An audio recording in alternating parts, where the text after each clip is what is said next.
Break news చూస్తున్నాం. రాజమండ్రి మోరంపూడి శ్రీ చైతన్య హాస్టల్లో ragging కలకలం రేపింది. కోనసీమ జిల్లా శంకరగుప్తం గ్రామానికి చెందిన 10వ తరగతి విద్యార్థిపై సహచర విద్యార్థులు పైశాచికత్వం ప్రదర్శించారు. ఐరన్ బాక్స్ తో పొట్ట చేతులపై వాతలు పెట్టారు. 10 రోజుల క్రితం జరిగిన ఈ ఘటన ఆలస్యంగా వెలుగులోకి వచ్చింది. రాజోలు ప్రభుత్వ ఆసుపత్రిలో బాధిత విద్యార్థి చికిత్స పొందుతున్నాడు. నిందితులపై కఠినంగా చర్యలు తీసుకోవాలని తల్లి డిమాండ్ చేసింది.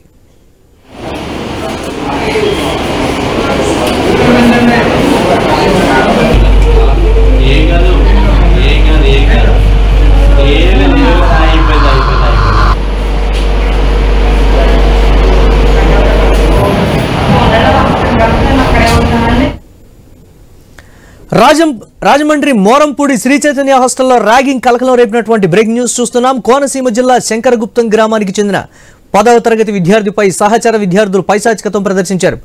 ఐరన్ బాక్స్ తో పొట్టా చేతులపై వాతలు పెట్టారు. 10 రోజుల క్రితం జరిగిన ఈ ఘటన ఆలస్యంగా వెలుగులోకి వచ్చింది. రాజోలు ప్రభుత్వ ఆసుపత్రిలో బాధిత విద్యార్థి చికిత్స పొందుతున్నాడు. నిందితులపై కఠినంగా చర్యలు తీసుకోవాలని తల్లి డిమాండ్ చేసింది. అంటే కోనసీమ జిల్లా మల్కీపురం మండలం శంకరగుప్తం గ్రామానికి చెందినటువంటి 10వ తరగతి విద్యార్థి గుర్రం విన్సెంట్ ప్రసాద్ గత 8వ తరగతిలో రాజమండ్రిలో ఉన్నటువంటి మోరంపూడి శ్రీ చైతన్య హాస్టల్లో చేరడం జరిగింది.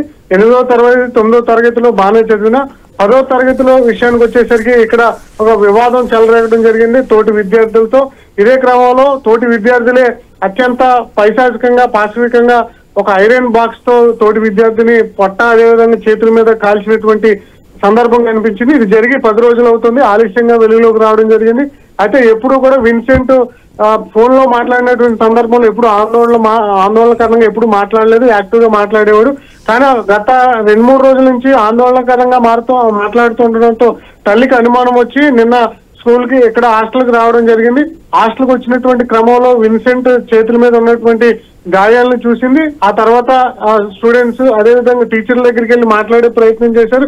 అయితే ఈ విషయం తమకు తెలియలేదు. తర్వాత హాస్టల్ వార్డెన్ దగ్గరికి వెళ్ళి మాట్లాడానని చెప్పారు.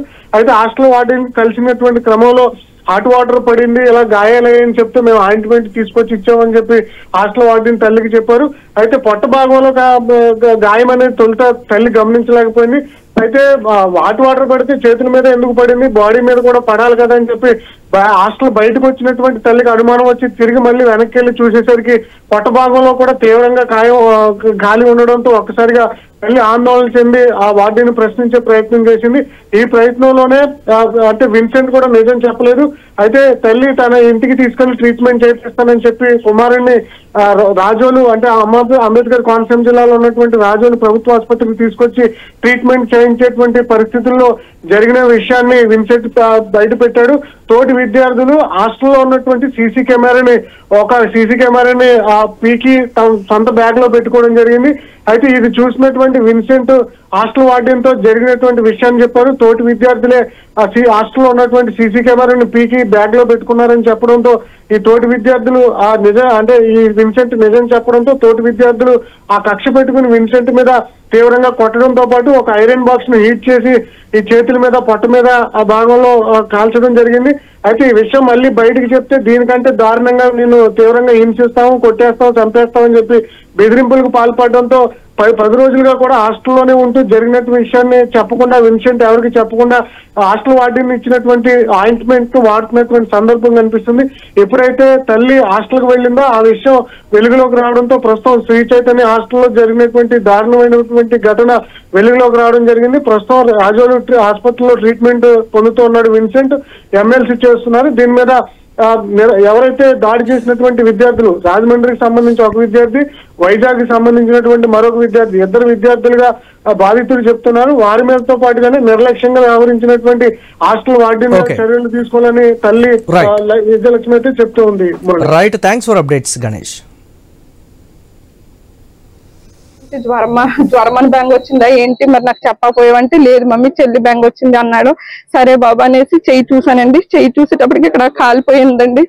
ఏంటి బాబా ఇలా కాలుందంటే లేదు మమ్మీ హాట్ వాటర్ పడింది అన్నాడు. హాట్ వాటర్ పడితే ఎందుకు కాలుతుంది నాయన, ఇంతలా కాలిపోతుంది, అంత హాట్ వాటర్ ఉంటదంటే హాట్ వాటర్ పడింది మమ్మీ కాలిందని చెప్పాడు. సర్లే అనేసి మిస్ దగ్గర తీసుకెళ్లి చాలా వీక్ గా ఉన్నాడండి మా బాబు. నేను ఇంటికి తీసుకెళ్తానంటే సరే మేడం మీరు హాస్టల్ ప్రిన్సిపల్ అడిగి తీసుకెళ్ళండి, ప్రిన్సిపల్ మేడం ఇప్పుడు లీవ్ లో ఉన్నారు, ఆవిడకి ఫీవర్ అని చెప్పేసి అన్నారండి. నేను సరే అని చెప్పేసి మళ్ళీ ఎందుకో షర్ట్ ఇలా ఎత్తేటప్పటికి షర్ట్ ఈ పైన కూడా ఇక్కడ కాలు ఉందండి, రెండో చేతి మీద. ఫస్ట్ అయితే రైట్ హ్యాండ్ మీద ఇక్కడ కింద కాలు ఉంది, లెఫ్ట్ హ్యాండ్ మీద కూడా ఇక్కడ కాలు ఉంది.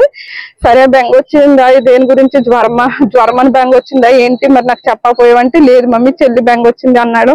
సరే బాబా అనేసి చెయ్యి చూసానండి. చెయ్యి చూసేటప్పటికి ఇక్కడ